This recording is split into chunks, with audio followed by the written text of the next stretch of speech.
Now, once you do that, it turns out there are 3 factors that the science shows lead to better performance, not to mention personal satisfaction.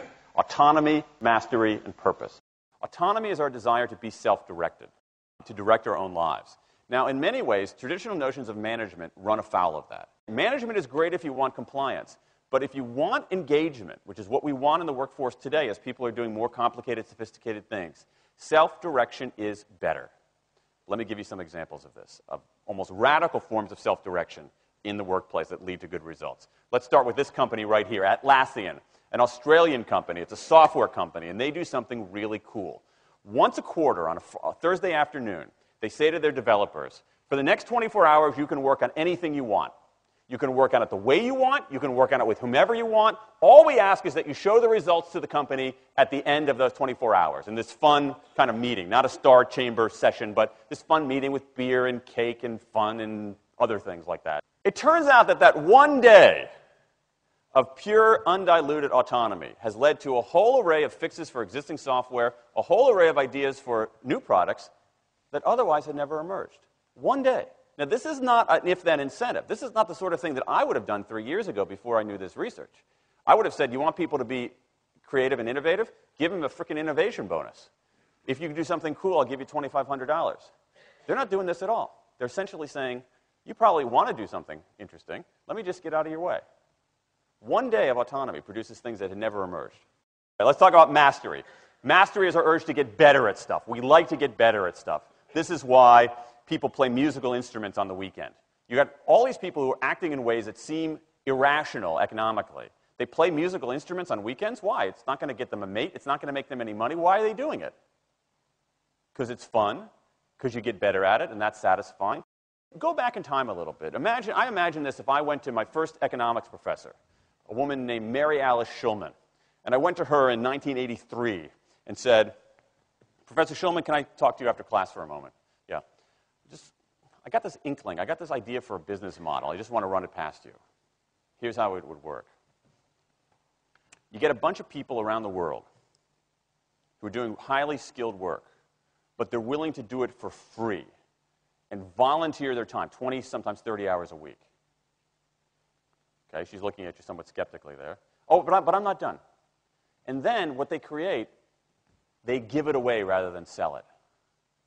It's going to be huge. I mean, she truly would have thought I was insane.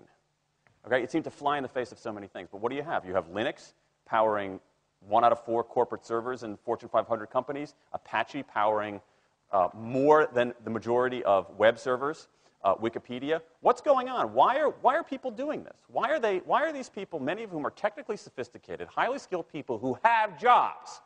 Okay? They have jobs. They're working at jobs for pay, doing sophisticated technological work. And yet, during their limited discretionary time, they do equally, if not more, technically sophisticated work, not for their employer, but for someone else for free. That's a strange economic behavior. Economists who look into it, why are they doing this? It's overwhelmingly clear. Challenge and mastery, along with making a contribution. That's it.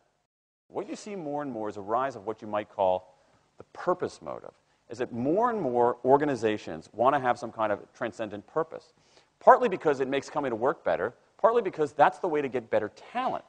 And what we're seeing now is, in some ways, when the profit motive becomes unmoored from the purpose motive, bad things happen. Bad things ethically sometimes, but also bad things just like not good stuff, like crappy products, like lame services, like uninspiring places to work. That when the profit motive is paramount, or when it becomes completely unhitched from the purpose motive, it's just, people don't do great things.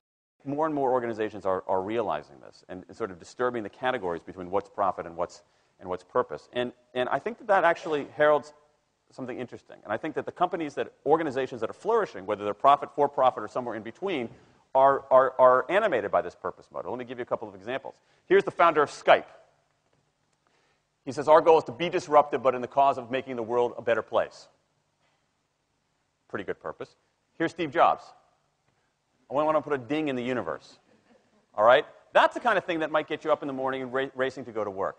So I think that we are purpose maximizers, not only profit maximizers. I think the science shows that we care about mastery very, very deeply, and the science shows that we want to be self-directed. And I think that the big takeaway here is that if we start treating people like people and not assuming that they're simply horses, slower, smaller, better-smelling horses, if we get past this kind of ideology of carrots and sticks and look at the science, I think we can actually build organizations and work lives that make us better off, but I also think they have the promise to make our world just a little bit better.